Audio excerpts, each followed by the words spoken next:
Hello, everybody, and welcome to the first ever Inbounds podcast. I am Brooks Talley and my cousin, best friend, Devin Dowdy. I'd like to start out by covering this, saying why we started doing it. We know it's probably nothing special. It's just a passion of ours, has always been sports. It's something we've always wanted to cover and talk about. And we've had people tell us that they enjoy listening to us. And so we figured we'd give it a shot. Again, we know it probably won't be anything crazy special, but to those that listen, thank you for your time. We appreciate it, and we hope you enjoy listening. First topic, Dev, that I want to cover is NFL and the disappointment so far in the NFL. Who you got? I got the Dallas Cowboys. I think, roster-wise, you look at them, that offense is, in my opinion, top 10, obviously, and probably even top 5 when you stack it up. I mean, Dak Prescott throwing 504 yards, all those touchdowns, and they still lose. I mean, that's embarrassing. I'm not, obviously props to Cleveland and what they've done, but, giving up 7 touchdowns to them is a little bit like, there's an issue here. I kind of called it that when they hired Mike McCarthy. He's a very old school coach. Love the guy, but very much cannot get out in the lead. They're not giving the ball to Zeke. Zeke is obviously, I think, the engine that fuels that offense. I think if you get him going, takes a little bit of the weight off of Dak, and that offense can flourish. So yeah, absolutely. And what I think is crazy is that the Cowboys, they're 23 for 51 on third down conversions this year. And if you look at that compared to the rest of the NFL, that's up there. That's super high. Like, you put that with anybody, that's winning numbers. But again, they aren't winning. It's crazy. They have 97 total rushing plays this season compared to their 137 passing yards, which is not crazy. But when you have such a strong offensive line, and I'm going to get back into that later because I know they are beat up, but they aren't running the ball as much as they should with an all-star running back in Zeke. It's just kind of a crazy thought. Yeah, no, absolutely. No, I like that. Dallas, glad we can agree on that. But going to the next one, I'll let you lead the way here.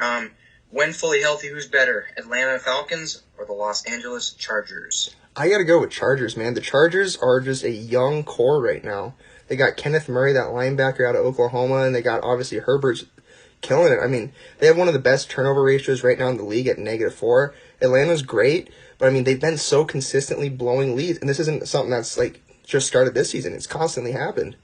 I mean, the Chargers, to me, seem like the team to look out for, especially if they can start getting healthy and they find a couple pieces that they're missing. Up front, they're looking really good defensively. Jerry Tillery, defensive lineman out of Notre Dame. Again, Notre Dame guy, a little biased. I think he's looked fantastic. Kenneth Murray, and obviously Joey Bosa's looked great.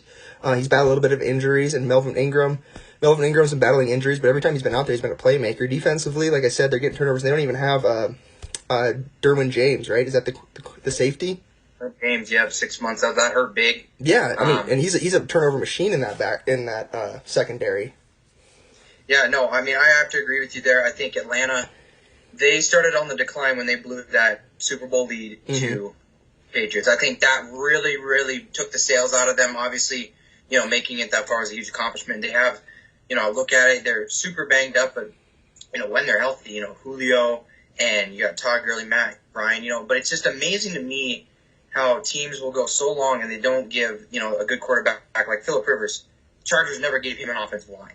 And I was just amazed. I'm like, this guy is showing you he can win games with hardly nothing, and yet you continually let him just get throttled in the pocket. And so I think when you're healthy, when you're looking at a team, I mean, like we've talked about, Austin Eckler's a great running back, but if they could go get a bigger talent, bigger names, especially in this upcoming draft, I think you got Herbert, Keenan Allen, Mike Williams, Hunter Henry, good old line. The defensive line gets to you. And then that safety, Derwin James, I think, you could honestly put him in Defensive Player of the Year talk just going in. I mean, he does so much with forced fumbles, INTs.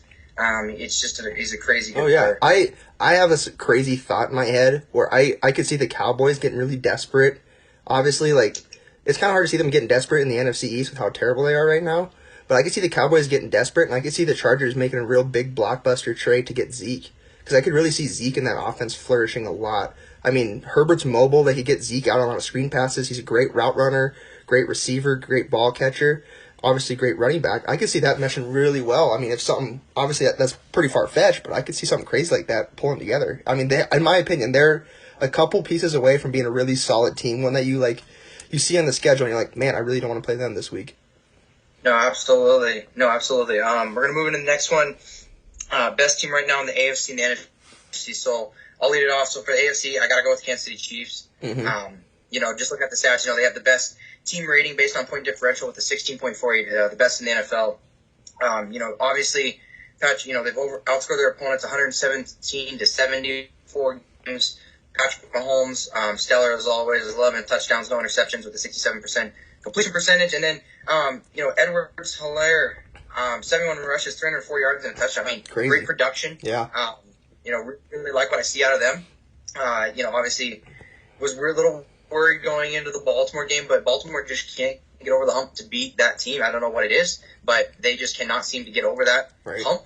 Once they think they get over the hump, I think Super Bowls will just start to fly in for them, but I don't see that happening with Patrick Mahomes. He's such a game controller. We've seen last year in the playoffs against the Texans when he just one of the greatest comebacks I've seen, so effortless, scored on 7 straight possessions. So really like what I see out of the Chiefs. And then go over the NFC. Might sound biased, but it's my Packers. Scored 30-plus points in every single game this season. Aaron Rodgers going off with his MVP numbers, 13 touchdowns, no interceptions, 71% completion percentage. Aaron Jones, 65 rushes, 375 yards, and 4 touchdowns, and that's just rushing. Robert Tonyan, a guy that I don't think a lot of people knew. Yeah, Big Bob Tonyan. You bet, Bob Tonyan, baby. 13 receptions, 175 yards, and 5 touchdowns. Obviously, look over on the defensive side. That's where we want to put our focus. Zadarius Smith, 5 sacks, 8 QB hits, 1 forced fumble, and a recovery. In your opinion, in the NFL right now, I have a quick question. All right, if you don't mind me interrupting. Quick question. In your opinion, do you see, for every guy out there in fantasy land, fantasy football that is, do you see Robert Tonyan's production staying continuous throughout the season? Obviously, was that Monday night? They played the Falcons. He had a fantastic game. Do you see that keeping going, especially as a Packers fan? I'm sure it's probably nice to see finally a good tight end after a while. Absolutely. Aaron Rodgers has shown in the past, when we had Jermichael Finley, very much likes that big tight end.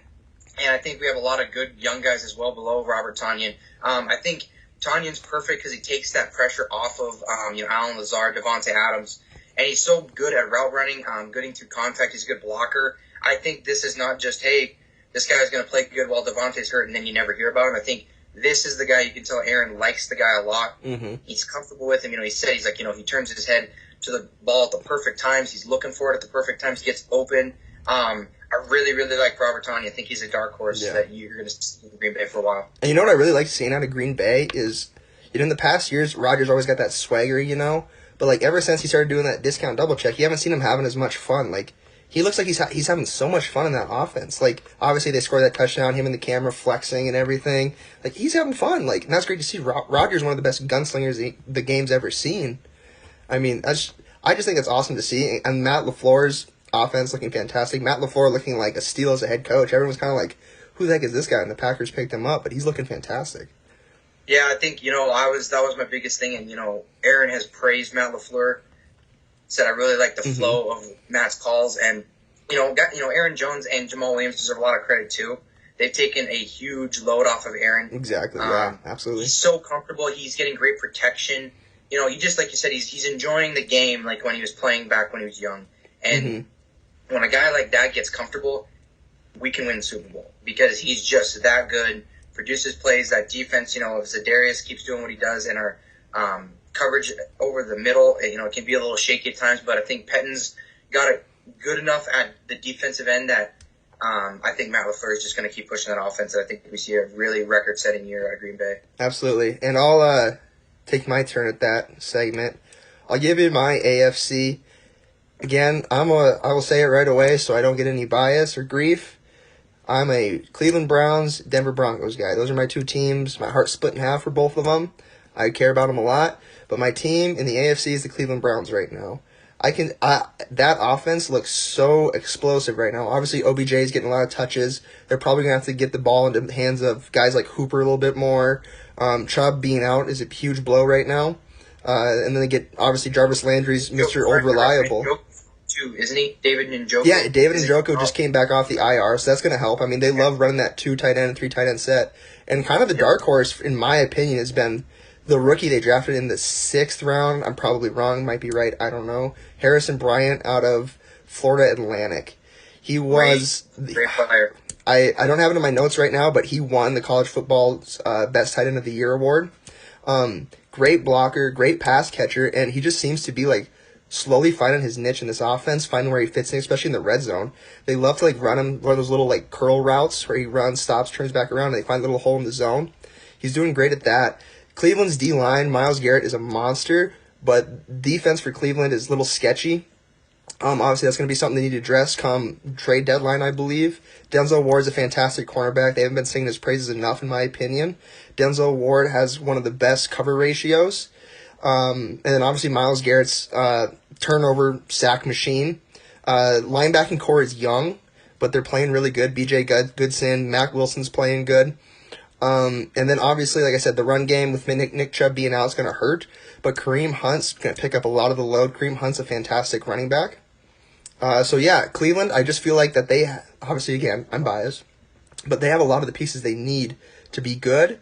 But if they make some big moves at the trade deadline, I feel like they could be really scary. But, again, it'll be really interesting to see what happens with Nick Chubb being out and how that whole offense meshes. And then NFC, Devin covered it all. I have to go with the Packers. Packers are looking like one of the best teams right now. Honestly, like as a defense, I really don't know how you stop them. Like you said, they got the run game, the pass game. Rodgers, I mean, seems like one of those guys you can never get down. Like he's impossible to sack, and once he gets out of it, I mean, he's looking for the deep ball. He's going to draw you off sides with the hard count, especially with no fans. Like you would think maybe it's a little bit easier to not jump off sides with fans. No fans in the stands, I should say. But he's been getting crazy amount of people to jump off sides plays. I mean, it's crazy. Green Bay looks really tough. Yeah, no, absolutely. Yeah, absolutely. I agree with you there. I like the Cleveland. I think you had a lot of great points. Kevin Stefanski, and I'll get into him a little later, I think that is another move that when people saw it, they said, what in the world is Cleveland doing? But I love it. He's put an emphasis on OBJ. Right. You've seen Jarvis and OBJ be a great 1-2 combo. Baker looks comfortable. Yep. You got a two-headed monster kind of like a Green Bay and Kareem Hunt. Nick Chubb, in my opinion, is one of the most efficient producing running backs in the NFL. Oh, without a hits doubt. the hole well. And like you said, and that defense is on. They're a scary team. They're just a really scary team. Yeah, they are. Yeah, absolutely. So the next one we're going to go into is Super Bowl prediction. So I had two. So the two that I'm going into is in the AFC. I just really like the Chiefs. Mm-hmm. I think teams like the Browns and the Ravens are really good. I think they're going to make a good run, but I think the AFC is going to run through Kansas City, and I think that is such a hard place to play. And I think as we go through COVID, if fans are allowed back in, Arrowhead full is about the toughest place to play in the entire NFL. So I had Kansas City, and then my two NFC teams are non-biased, but Green Bay, and then I like Seattle. I think Russell Wilson deserves an MVP. The guy does things that we've never seen before. Oh yeah. When he was drafted out of Wisconsin, people are like, "What in the world are they doing?" He has flourished. He is such a great scrambler. He is a leader. I think he got screwed out of a Super Bowl by the play call not to give the ball to Marshawn Lynch.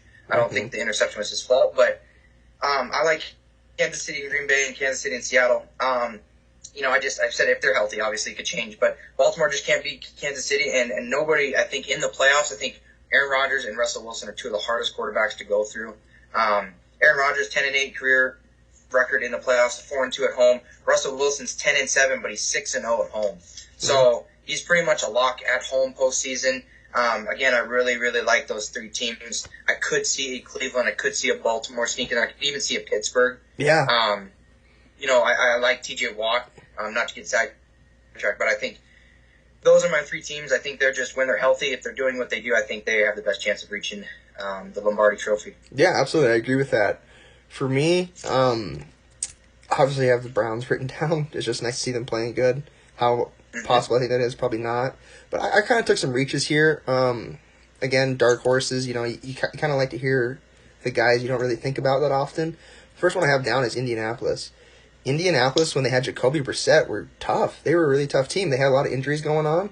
Phillip Rivers has run that offense really well. He can still throw the ball extremely well. Their defense is amazing. Darius Leonard's probably going to lead the NFL in tackles again. The man's just... And they're young.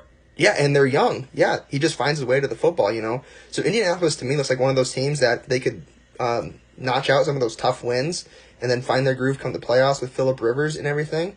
I mean, like I said, Philip Rivers is an old, wily vet. He can find ways to win games, get you down in those 2-minute situations.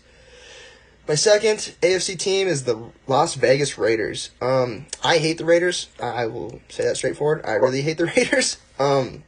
But with Gruden always has these gritty teams, and it's a little far-fetched, but they have a decent pass game, good running game, defense is solid, and like I said, I feel like they could just really grind out those tough wins, find ways to get through it, and, maybe make a run in the playoffs if that time comes, like a wild card position.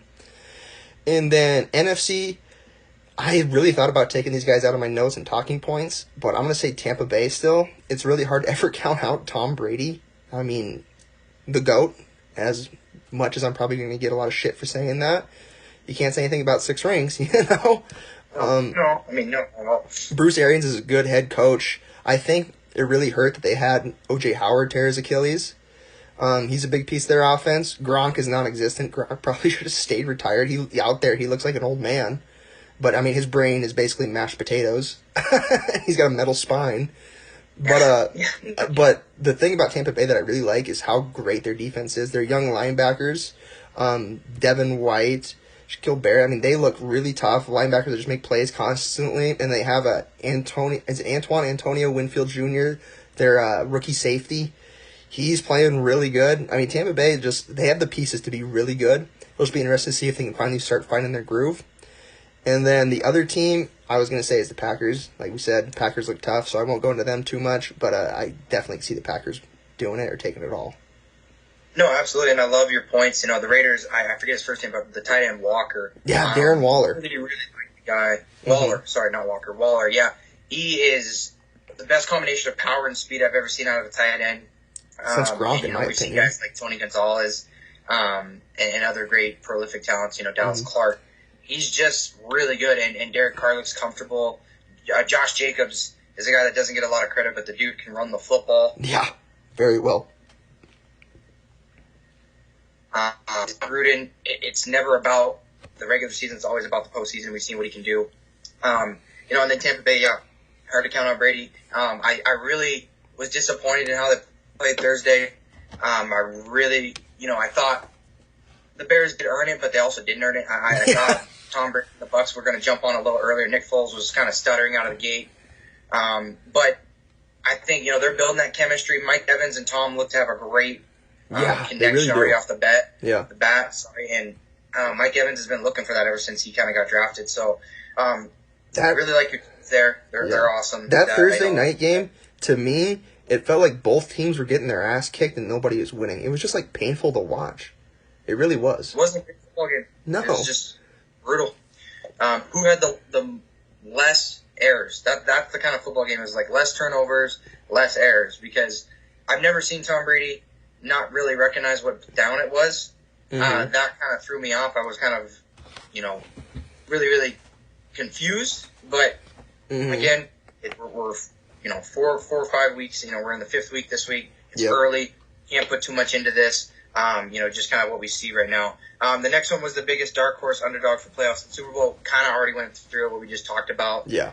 So we'll go to the next one, top 3 best young coaches. In no particular order, my list is Kevin Stefanski in Cleveland. Look, the guy is 38 years old, and if he keeps doing what he's doing, I could see him there for a decade more. I mean, he's just obviously that defensive coordinator mind from when he was in Minnesota. I think that really helped because he was able to put an emphasis on OBJ, like we talked about, Kareem Hunt, Nick Chubb. They all look so good. Really, really like what I looked to see out of Kevin. And then the next guy I have was that Matt LaFleur. Not a lot of people knew him in Tennessee, but he's now 17-4, including the playoffs. He's 40 years old. Aaron Rodgers looks comfortable, I think, at least until Aaron's done. I think LaFleur obviously has his job still up there. And then final guy I had, obviously the teams have been kind of up and down with injuries, but Sean McVay. The dude's 34 years old, 2-2 in the playoffs, 37-18 career record. Just really, really good, really fiery. You can tell that, he's kind of helped progress Goff when Gurley was there. I really, obviously with us, being Bobcat fans, you go to MSU. Cooper Kupp out of Eastern Washington, love to see what he's doing. Absolutely. Representing the Big Sky out there. Robert Woods. They've just got a lot of great weapons. I obviously keep to leave. Aaron Donald is, Aaron Donald's just who he is. He's just an animal. But those are my top 3. I think they really got a bright future, and I'd love to see what they've done so far. Yeah, absolutely. I mean, for me, obviously Kevin Stefanski, like when they had Freddie Kitchens, that was the exact same team practically, and they had less. Or this team right now has more injuries than Kitchens' teams did, and Kitchens' team looked like they were just lost out there. Like they had no idea what was going on. Like I don't know what they did at practice, but it definitely didn't look like they practiced plays or anything. So obviously Stefanski, Matt LaFleur we covered, and the other one is going to kind of shock people. But Brian Flores out in Miami. I feel like he's culture, baby. I love what he's doing. Exactly. I think he's building a fantastic culture out there. I feel like it's one that players should start buying into. And, they obviously have Tua. Tua will be really interesting to see when he finally touches the field how he turns out. But, I mean, who knows if he's ever going to touch the field with how Fitzpatrick's playing. I mean, Fitzmagic, baby. I mean, he's getting it done. Yeah, no, I think, obviously, I just like Sean McVay with his age. But Brian Flores, put the record aside, that team plays their heart out. Yeah. Every single week they're out there. They really do. When they were losing games last year, but I watched them, they were all over the field with heart, intensity. Brian Flores was engaged with his players. You saw he wasn't just standing there. He was with them, talking to them, engaging, and I love that. I think Miami, and within the next 5 years, I think they're a 10-plus win team with Tua or Fitzpatrick. I think they've really built a good culture out there. He's turned it around. I really like that. No, absolutely. Brian Flores is a great point there. Mm-hmm. So we'll move on to our next sport. So obviously moving into college football, who do you have as your biggest disappointment so far right now? After today, Texas. Absolutely. Horns down, baby. I mean, I'm a Notre Dame guy, so, again, horns down. But Ehlinger, to me, Ehlinger could be a solid NFL quarterback, but their defense is spotty. I mean, and I'm sorry, I don't know who the head coach is, but they just don't mesh. They haven't been meshing in a long time. I mean, like that one video of Ehlinger after they won, what was it, the Tostitos Bowl or something like that, going, "We're back." No, you're not, dude. Texas fucking sucks right now. That was the Sugar Bowl last year. Yeah. Sugar Bowl, yeah. I loved that Red River Showdown today. Watching it was a great game, but like you said, we're both Notre Dame guys. I love defense. My dad was obviously a defensive player, so growing up, it was all about holding that offense. It's just sad to watch teams they're so bad defensively. Like, yeah, I think Ehlinger is a great quarterback, but at the same time, it's like they just can't get over that hump, and I think they've really disappointed me. And I think even Oklahoma. I mean, that was a must-win game for them today. Spencer Rattler, Heisman guy. I'm like, I don't see that. He's not showing it. Defense is spotty. I don't really know what to expect out of the teams. So yeah, no, I definitely think you got to go to Texas, and then I'll let you lead the next one. Who do you got for Heisman watch for remainder of the season? Even though I just talked shit on him, I think Ehlinger. I mean, his numbers back it up. I mean, after 3 games, I don't have the stats after today, he's got 14 TDs and 2 interceptions. I mean, the man's balling. He really is. I mean, he's a stud. He's a good quarterback. I really think he's got NFL potential. Yeah, no, absolutely. I think, I don't know what the split was. I think it was 3 passing, 3 rushing, or 4 rushing, 2 passing today. So over 20 TDs total with 3 interceptions. I mean, I'd like to see a little more production and win. I think if the defense would just tighten it up and allow 28 points a game, that team would be 4-0 right now. I mean, his numbers are on pace to be like Heisman caliber numbers. Obviously, it's early in the season. Things change a lot, but yeah. Yeah, no, absolutely. So I'll get us into the next one. So it's a team that's not in the top 4, but we could very easily sneak in if they play well. Look, we just talked about we're Notre Dame boys. I got to go with Notre Dame. Yeah. With Florida losing today, Ian Book, obviously, he was kind of a little shaky start to his career at Notre Dame, but now he's more experienced. They've got that good old line that gives him good protection. Steady run game in Kyron Williams.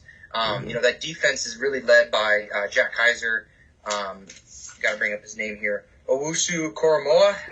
Mouthful. Amosa, and then Isaiah Foskey. Isaiah Foskey is one of my favorite players to watch. They're number 5 in the nation right now. Obviously, with Florida just getting knocked out by number 21 Texas A&M today at College Station. I think there's a chance, and I think with us, obviously kind of getting routed by Clemson in that first, ever appearance in the college football playoff, I think we know what we want.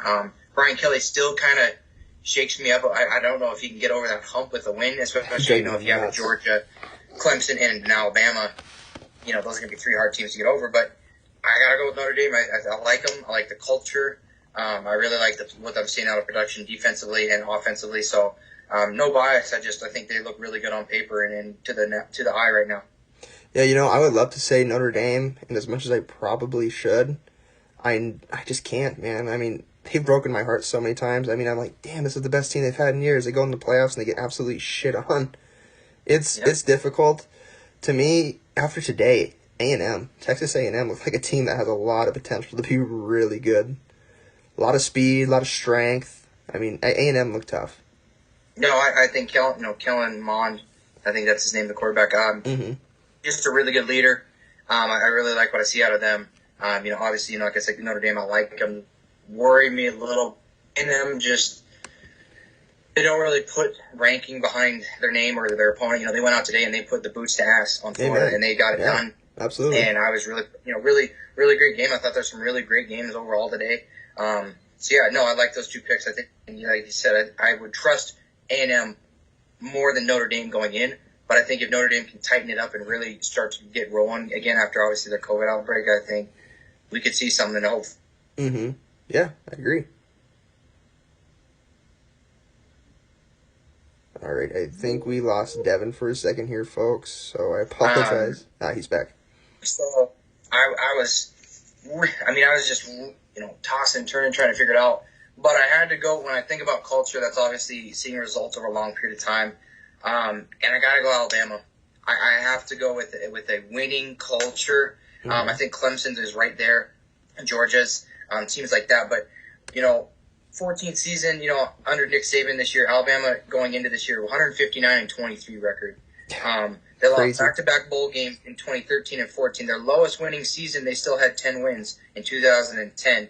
They have 5 national championships. They're 15-7 in bowl games, all-time under Saban. I mean, look, he produces NFL talent. They win. They get it done. They're in a tough conference in the SEC. I really, really like it. I think Dabo Swinney has really changed the culture in Clemson. But I think when you look at overall longevity, it has to be Alabama. Nick Saban has just, obviously back to Bear Bryant. Mm-hmm. They've had these coaches that they just win. It's all about putting your nose down and getting after it. And, I just have to go with Alabama culture-wise. Yeah, to me, after last year, I'm going to have to say LSU. Like, watching just Death Valley go nuts. How would you not want to play there, man? Death Valley, and then the Coach O, how can you not like Coach O, We're playing football today. He's got that old, water boy guy accent. I don't even know who it is. I would love to play for Coach. Yeah, man. Freaking Coach O would be a great guy to play for. A winning culture. Historically, it's a winning culture. There's been years they've had down, and obviously last year, a fantastic year. I feel like LSU's a hard place to say no to. No, I think you could never go wrong with the Alabama, LSU, Clemson trifecta. I think you can't go wrong with Coach O, Coach Swinney, or Coach Saban. They're going to give you the best chance to win a national championship. They're going to set you up for the NFL draft. And as a player coming out of high school, who wouldn't want that? Mm-hmm. So yeah, I like that LSU pick. I went with Alabama. I know it's mainstream, but like I said, just the 159-23. That is just. It's crazy. It's just unbelievable. And obviously Ed, when he was out at USC, great culture. Yeah. So obviously we're going to go into the MLB now. I know I'll let you kind of take this first one, but who do you have in the World Series based on what you've seen right now? The two teams, or what team do I think win it all? I'll give you a little bit of both. I want to see both, and then I want to see your winner. Well, Dodgers and Rays is what I think. And I think the Rays are going to win it all. Rays have a fantastic pitching staff, and especially now in the MLB, when everyone can just hit home runs without even looking, it seems like pitching is important. Blake Snell's a stud. Just Tampa Bay's rotation is really tough to beat. No, absolutely. Obviously, I can't really argue with any of those points there. Going into the next team and kind of feeding off that, the dark horse team that can make a run. I kind of put in my note, there really aren't any dark horses left. Any of these 4 teams could win it. I really don't want to see Houston win it. That's my only wish. I don't care who wins it. As long as Houston doesn't win it, I'm still pissed off for the no repercussions, the way they handled this scandal. They don't deserve it. I don't give a crap what Carlos Correa, Jose Altuve, George Springer says. You guys don't deserve it. You deserve to be fined a lot of money, and you didn't. But, I really want to see the Braves. I love Ronald Acuna Jr. I Yeah. love that pitching staff right now. They are, in my opinion, the most dominant pitching staff in the MLB. But like you said, it is really hard to look past the Rays and even the Dodgers right now. They're just two special teams. They know how to win.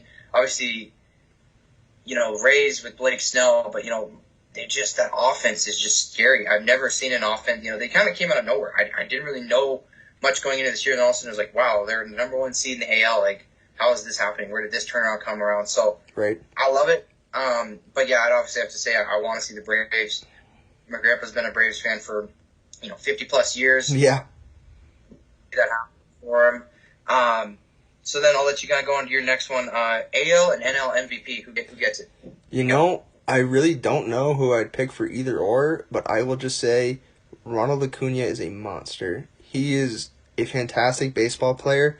I mean, what he brings to the diamond every day, it's almost Mike Trout-like, I mean, Mike Trout, obviously one of the greatest players of all time, but Acuna just got that swagger. I mean, every at-bat, you're just thinking, man, what is this guy going to do?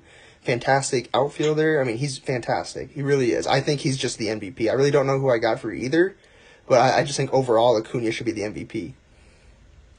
No, absolutely. I gotta say, Acuna, and then obviously, you gotta look at like a Mookie Betts or Cody Bellinger. I mean, they're two special players out there in LA. The AL, it's just tough. I don't really know who to put. Like you said, I just haven't really seen that player that really got out ahead. Yeah. If the Yankees would have won that series, I would have maybe said, like a Luke Bolt or a Giancarlo or Aaron Judge, just based on what I saw out of them. But I just, AL's tougher. I'm not giving it to anyone on the Astros. I don't care what you say. That's not happening. Hell no. But yeah, Ronald Acuna Jr. for his age. I really, really like Tatis in San Diego. Yeah. I think. Yeah, he needs to be in it too. I kind of forgot about him. Win MVPs the guy just likes to play ball. Yeah. And the last piece we're going into, in the playoffs, is it more important to be rolling offensively or with defensive pitching?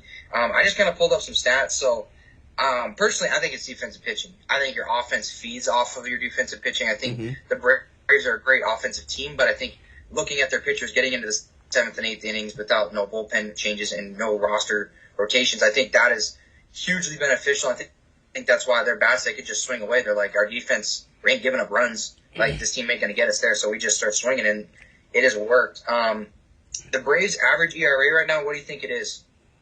Oh, my God. I don't know. I'm going to say like 8 something. 0.92. Oh, wow. Okay. Their average ERA through their roster is allowing less than 1 run a game. Really? Yep. Wow. So their highest guy, I think, is like 3.3, and they have 2 pitchers at 0 that have allowed 0 runs right now. Wow. And this was a little survey they did a couple of years ago, but in the AL, 58% of the teams win if they have better defensive pitching. In the NL, 54% of the teams. So obviously you see not hugely over the majority or halfway, but it says if you just something. put that That focus definitely on says something. making the plays in the infield, outfield, on the mound, staying hot there. I think your offense feeds off that, vice versa. I think your defensive pitching can feed off your bats, but I don't think when you look at the teams in the past, they had a good defensive roster and their pitching was stud. I think that's why I like the Rays and I like the Dodgers, but I really like the Braves right now because their average ERA is not even 1. I think that those are the 2 teams right now. When you look at it, you're like, man, it's going to take the bats to get hot, and you're going to have to see that ERA shoot through the roof for, the Dodgers or the Astros to even have a chance. So I got defensive pitching. No, I second that, man. I mean, like I said, Tampa Bay, that's the whole reason why I went with them, because of their pitching. So, yeah, I agree with that. We'll switch topics now. You want to go into the NBA? I'd really like to get into 76ers coach Doc Rivers. How much do you think that changes their culture, if that pushes them forward in the playoffs? What do you think that does, Devo? It's tough to say, but I think it's a great hire. Being a Clipper fan, I love Doc Rivers. I love the culture. When he was obviously in Boston and Clippers, he couldn't really get over the hump with the Clippers, get us to that conference finals. But I think, Brett Brown was just atrocious there. I can second that. Obviously, we could look at the stats and say, well, they were 1 shot away from making the NBA Finals against the Warriors, but, Kawhi, and it's like, okay. But, again, this team has been flopping year after year after year after year. And you have Ben Simmons, who's arguably one of the best point guards in the NBA just based on his size and his athletic ability. Right. That dude can ball. He's starting to get a shot. Embiid, you've got Tobias Harris. You've got a lot of good pieces, and I think Doc Rivers is going to go into there. Philadelphia being a tough sports town, a lot of expectations, but I think, Doc's going to go in there, and I think he's going to surprise a lot of people. I think the Sixers are a top 3 Eastern Conference team next year, absolutely. Yeah, honestly, I don't think anything's going to change.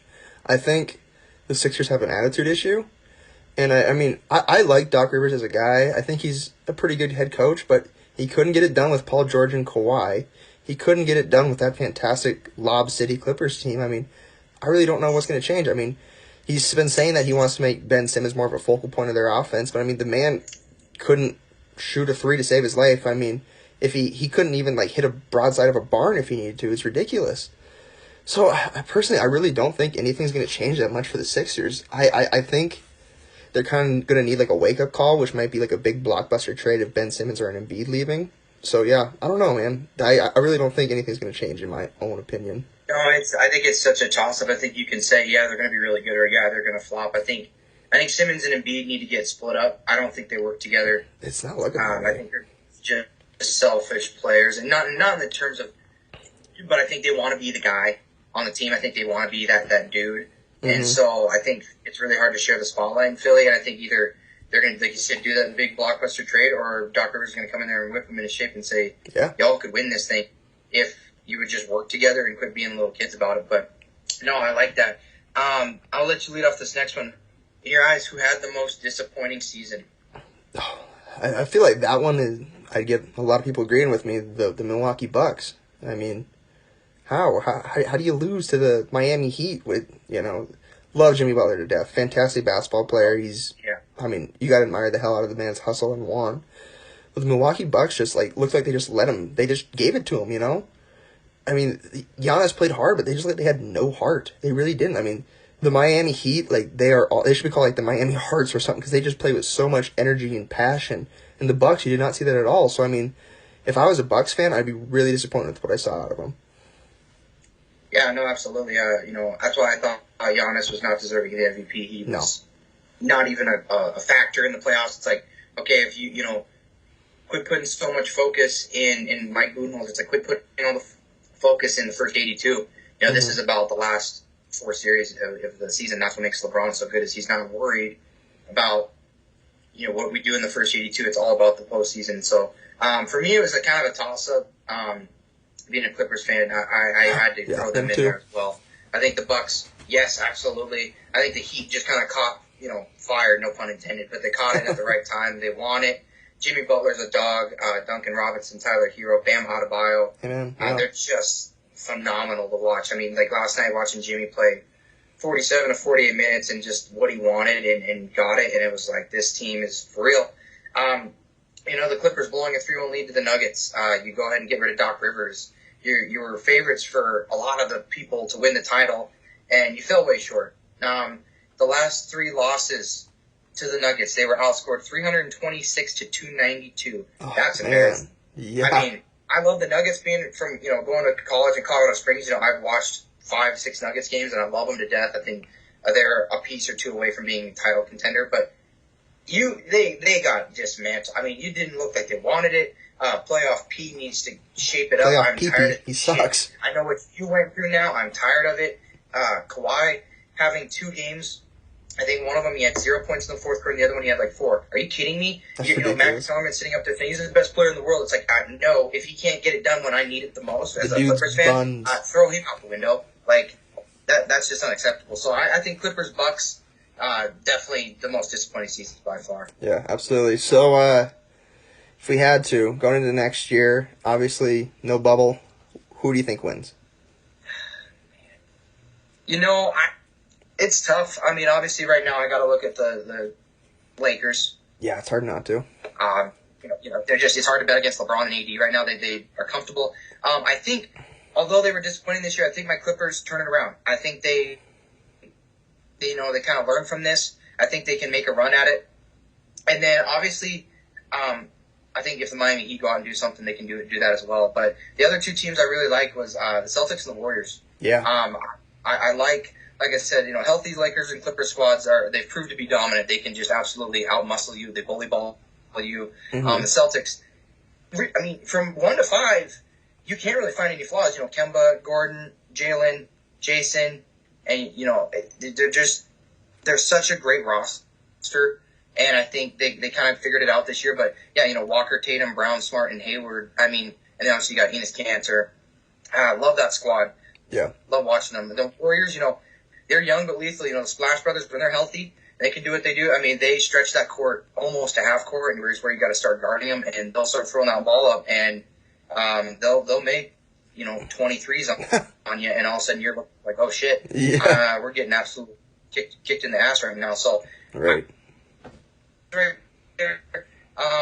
Tough to say, the NBA is such a toss-up. Obviously, you said no blockbuster trades. And then another team I did want to throw in was the Mavericks with Luka and Porzingis. And I thought, they fell apart, but Luka he's just the most dominant young player in my opinion right now. So kind of a mishmash of teams. I couldn't really pick just one. So yeah, but I think that's kind of who I got to go with. Yeah, this will make my dad, he's always rooted for the Celtics, and then my buddy Gabe, he loves the Celtics, so I'm going with the Celtics. I mean, like, when you look at the Lakers, like, another year, they're getting older. They're getting, LeBron can't keep doing this as much as we keep saying it, and he does, but he really can't. And then you look at the Celtics, I mean, another year, they're getting more maturation. They're getting more experience. They're just a huge young core. Kemba, Jason Tatum, Jaylen Brown. And then, obviously, I really do think Gordon Hayward's a key to that team, kind of the glue guy, almost. But I really think, you just keep giving those Celtics just another year of playoff experience, deep playoff runs. I mean, they have the makings to be such a great championship team. No, I agree. And I think Brad Stevens is a phenomenal coach. Obviously, coming out of Butler. Really like what he's done. And I think, if they can progress Taco Fall, you look at Adam Garbel, 7'6" monster. I mean, so they got options. I think, I love their approach. They can kind of do different things where they rely more on a Jalen, Jason, then they switch it up to Marcus Smart. I mean, I think defensively, they're such a phenomenal team as well. I think, I can't argue with you with the Celtics. Shout out to Gabe Dunlap. I know he'll listen to this and be happy. But the squad in Boston, they definitely have a really good shot at next year. Yeah, so we're getting a little low on time here. So I'll give you a couple more talking points, Dev, that I know you would be great covering. Then we'll get to our last 3 segments. But we'll jump into golf. The Masters, Dev, that's coming up in November. Who do you got? Especially you. I mean, great golf so for you. I got you guys. It's Bryson time, baby. That's what I was thinking. Honestly. I think, what? The control the guy has, and I'll just name off some stats. Average distance off the tee, 326 yards. Third in strokes gained off the tee and approaches into the green. First in total strokes gained and from tee to green. Last person to win back-to-back majors was Jordan Spieth in 2015, winning the Masters and the U.S. Open. Look, I know he gets shit on for, he's ruining the game. I'm like, no, he's not. He's taking full advantage of science and technology available to him. I thought his performance at the U.S. Open at Winged Foot was phenomenal. Oh, yeah. I think his control for the distance is unbelievable. Tiger proofing Augusta was back, I believe, in the early 2000s. And I think we're going to see golf courses now after Bryson proof because he is TPC Summerlin at the Shriners Children's Open right now. He drove a 382-yard par 4 twice. Ridiculous, just nuts. I mean, it's just that's just unthinkable stuff. He broke golf. And then the second guy I got is Matthew Wolff. Wolff, he's probably my favorite young player right now. First 2 majors, obviously, was the PGA Championship and the U.S. Open this year. He was tied for 4th and solo 2nd. Look, the kid went out today and shot 61 with 3 eagles on the back 9. The guy just gets it done. He knows how to play. He uses his unconventional style to he's more of a results-based person, which is what the game of golf is. Right, And he just goes out there with a fresh mentality. He's young. He's vibrant. He's a motto and just a leader for young people. It's not about how it looks. It's about how you produce and what you do. So I really like Bryson and Wolff. And obviously, I kind of wrote down 2 other guys I see in that conversation was Rory McIlroy and Colin Morikawa. Rory's been making some huge Instagram posts that I've been looking at, games, and he's been ball speed in the 190s, carrying the ball 360 in Florida with the driver. And then Colin Morikawa, for as young as he is, as poised as he is, he's been thrown into the Tiger conversation in terms of mental strength. I can see it. Rory just needs the green jacket to complete his Grand Slam of golf. So those are kind of my four. But yeah, if you ask me one guy to win it, I gotta go Bryson, and then Matthew Wolf's a close second. I second that. Yeah, I mean, you know way more about golf than I do, but you can see Bryson starting to find his groove and everything. It's really nice to see. So we'll jump into our little segments Dev and I created. The one we like to call Brooks' Best Bets. It's me going over what I feel like Dev and I were really into sports betting. Me going into some of the best sports bets I feel like you can make this week, especially going into tomorrow. So I'm going to start out with my first one. It is Chargers at New Orleans, and I have the Chargers covering the spread at 8.5, odds at -118. I feel like the odds of that hitting are pretty solid. It's going to be a good game, I think. Next one is Indianapolis at Cleveland. I have Cleveland halftime and Cleveland at full time. Odds plus 550. Like another good one I think you can hit on. And then my last one is Carolina Panthers at Atlanta Falcons. Covering the spread, Atlanta at -2.5 points. Easy one. Odds out -118 again. So I think that's another good one to put some money on. Yeah, so I'm going to go into my Devin's Dogs of the Week. I picked 3 this week. Oh, Dev froze again. Sorry, guys. We'll try to get that better by next podcast. Yeah, 2 of ours are the same. Look, I love the Chargers in New Orleans. They're the Chargers at plus 7.5 in New Orleans. New Orleans has been shaky. Herbert's shown great poise on the road, obviously against the Buccaneers in Tampa Bay. I think it was either last week or the week before. Love that. Hammer that. I don't know what the line is on it, but and then I got the Browns at +1 point spread against the Colts. Look, Cleveland's winning this football game. Amen. It's in the dog pound. It's in Cleveland. Look, roll with them. They just came off 49 points. Indy's a great young team, but I don't see Indianapolis going in there. I think the young squad in Cleveland on both sides of the ball, I think I just think I like Cleveland this week. I think you got to hammer that +1 point spread. And then my biggest upset of the week, at home, Washington football team.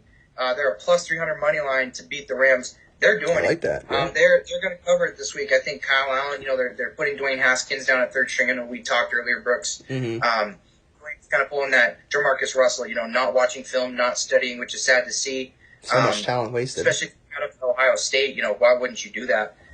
So I really like them this week under Ron Rivera. I mean, I know they're 1-3, but I think, you know what? Los Angeles is going all the way across from west to east. I think the Washington's going to be healthy coming in. I think they're going to be ready to go, and I think they shut down the LA Rams. I think I like them this week. Yeah, man, I love that, and those are great picks. Like I would go with any of those. So I think we'll probably wrap it up here. We're hitting about our time limit that we like to reach. Again, I'd like to thank everyone who joined in. I apologize for some of the connective sound issues between me and Dev. We're still trying to get this worked out. Obviously, our first one. But again, thank you for taking the time out of your day to listen to us. We really hope you enjoyed what you heard, and we hope we can have you back for the next one. Dev, any last parts? No, it was a great first podcast. I'm obviously really excited about this. If you haven't already and you're listening to this, Inbound Sports Podcast is up on Instagram. Go ahead and give us a follow, give us a like. We'll be posting everything to IGTV on there, and we should be getting a Facebook page up and rolling soon. Leave us comments, feedback, what you'd like to see improved. Obviously, we're going to be looking to get in some mics and stuff like that, make the quality a little bit better. But right. Overall, very happy with how we did for this first one. And, just appreciate everyone that tunes in and listens. Yeah, man, this was great. Thank you for hopping in, Dev. I know it's kind of late tonight. I had a busy day. Obviously, I'm all dressed up, kind of goofy because I just got done golfing. And it was, crazy windy. It was terrible. But, yeah, like Dev said, we're really hoping to have a lot of guests on the show and everything. So, please tune in more often. Like I said, we're going to have a lot of people on. And if you have anything you want us to cover, DM us on Instagram. Probably most of you guys have either Dev and I's Snapchat or number, something like that. Let us know. If you want to be on the show, let us know. We'd love to have you. And, thank you for joining the podcast, and have a good day.